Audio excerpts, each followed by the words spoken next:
Bismillahirrahmanirrahim. Assalamualaikum warahmatullahi wabarakatuh. Perkenalkan, nama saya Jajang Akbaruddin dari kelas 27, di mana pada kesempatan kali ini kita akan melakukan sesi bimbingan konseling, atau ya saya akan melakukan sesi bimbingan konseling, di mana sekarang saya bersama Ulfi, namanya siapa? Ulfi Nadiroh, kelas 7 ya, kelas 7 MTS. Nah, tujuan dari sesi kita hari ini Ulfi ya adalah untuk membahas pengalaman Ulfi terkait kasus bullying yang mungkin Ulfi pernah mengalami hal tersebut. Dan Bapak percaya bahwa kasus ini atau bahwa penting kita untuk memahami kasus bullying dan dampaknya, serta bagaimana kita mengatasi dan cara menghadapinya. Ini adalah ruang yang nyaman buat Ulfi untuk berbicara. Terima kasih Pak, saya merasa senang bisa berbicara dengan Bapak mengenai masalah ini. Saya berharap bisa mendapatkan bantuan dan solusi.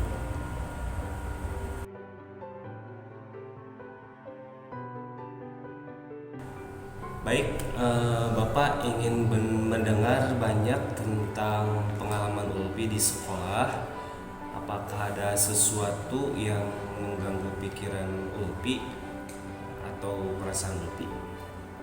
Iya Pak, sebenarnya saya sering diejek oleh teman-teman. Mereka suka memanggil saya dengan sebutan yang tidak baik, seperti si lemah atau anak aneh. Kadang mereka juga menertawakan saya saat saya mencoba melakukan sesuatu yang benar. Oke, Bapak mengerti, dan Bapak sangat menyesal kamu harus melalui itu, ya. Sudah berapa lama kira-kira Ulfi mengalami hal tersebut? Sudah sekitar 2 bulan terakhir ini Pak. Awalnya saya pikir mereka hanya bercanda, tapi lama-kelamaan saya merasa tidak nyaman. Terus itu pasti sangat berat ya Ulfi ya. Bagaimana perasaan Ulfi ketika mereka memperlakukan Ulfi seperti itu? Saya merasa sangat tertekan Pak. Setiap kali saya di sekolah, saya jadi merasa cemas dan selalu takut mereka akan mengejek saya. Kadang saya sampai malas pergi ke sekolah karena takut bertemu mereka. Ya, rasa cemas dan tertekan itu pasti ya Ulfi ya. Sangat mengganggu, pasti sangat mengganggu. Dan Bapak sangat menghargai keberanian Ulfi untuk berbicara ya, untuk berbicara. Terima kasih telah terbuka dengan Bapak tentang hal ini ya Ulfi. Oke, mari kita sama-sama ya mencari solusi untuk mengatasi hal ini.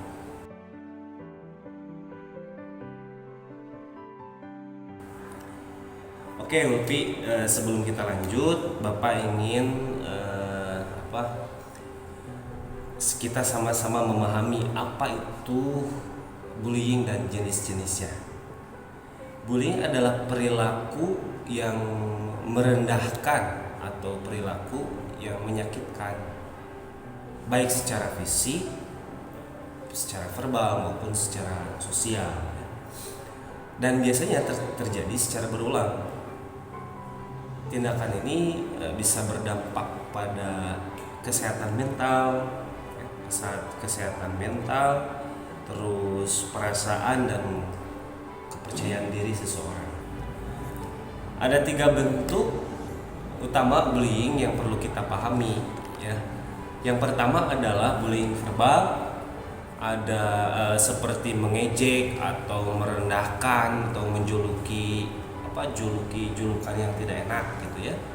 Terus yang kedua ada bullying fisik seperti memukul atau tindakan fisik seperti mendorong, memukul dan yang lain sebagainya. Dan yang ketiga ada bullying sosial yang dimana berupa pengucilan, terus menyebarkan rumor dan membuat orang lain merasa terisolasi. Kasus bullying bisa terjadi dalam berbagai bentuk. Yang penting untuk kita ingat adalah bahwa semua bentuk bullying itu salah. Perlakuan seperti ini tidak seharusnya diterima oleh siapapun dan bisa menimbulkan dampak serius bagi korban khususnya, termasuk rasa takut, cemas, dan bahkan bisa mempengaruhi prestasi di sekolah.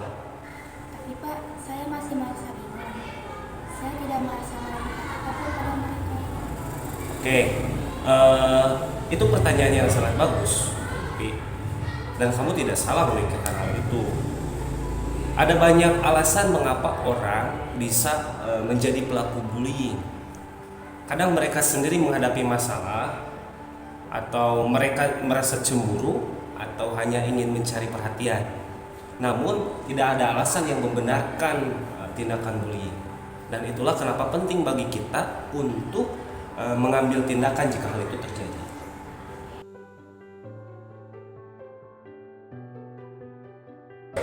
Oke, lebih sekarang Bapak akan menjelaskan atau ingin menjelaskan lebih lanjut tentang bagaimana dampak bullying.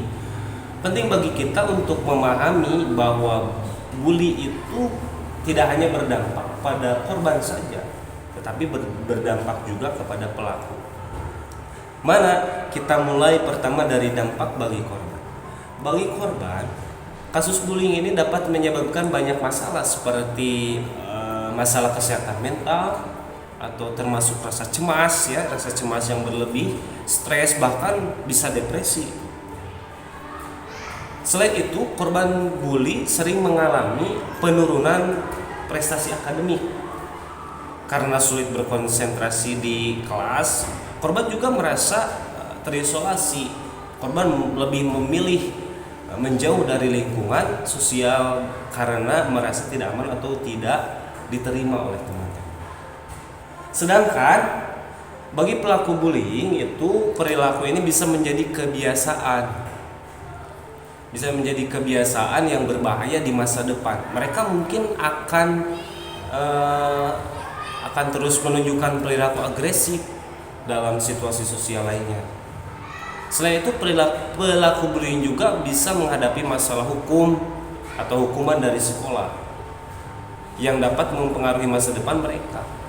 Tidak jarang mereka juga mengalami kesulitan dalam belajar atau membangun hubungan sosial yang harmonis atau yang sehat. Itulah sebabnya kita perlu bekerja sama untuk menghentikan kasus bullying. Setiap orang berhak merasa aman dan dihormati di sekolahnya. Lingkungan sekolah yang sehat dan mendukung hanya bisa tercipta jika semua berperan dalam mencegah kasus bullying. Terima kasih Pak, sekarang saya mengerti bahwa bullying memiliki dampak buruk bukan hanya bagi saya, tapi juga untuk orang yang melakukannya. Ya, saya senang mendengar hal itu ya. Dengan pengetahuan ini kita bisa lebih lanjut dan kita bisa lebih kuat dalam menghadapi dan mencegah kasus bullying.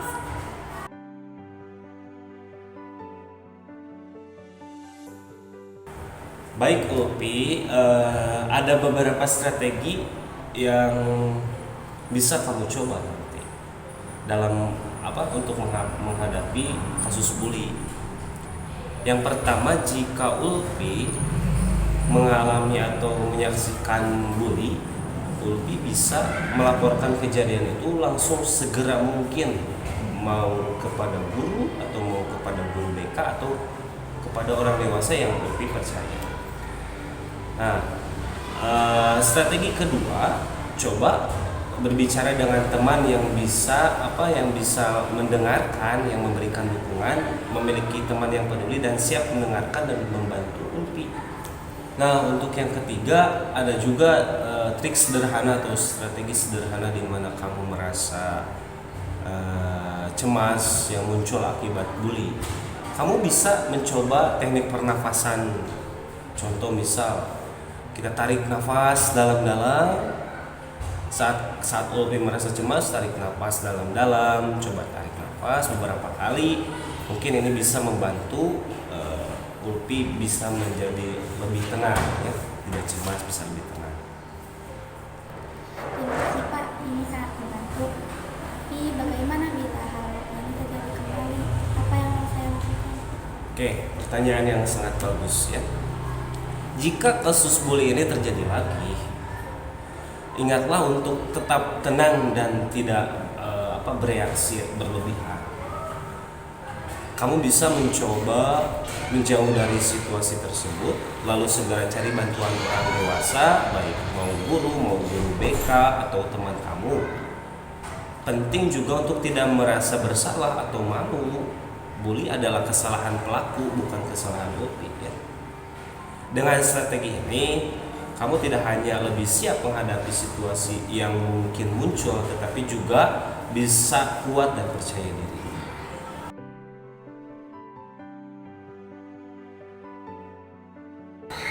Baik, Ulpi, kita ringkas apa yang sudah kita bahas hari ini.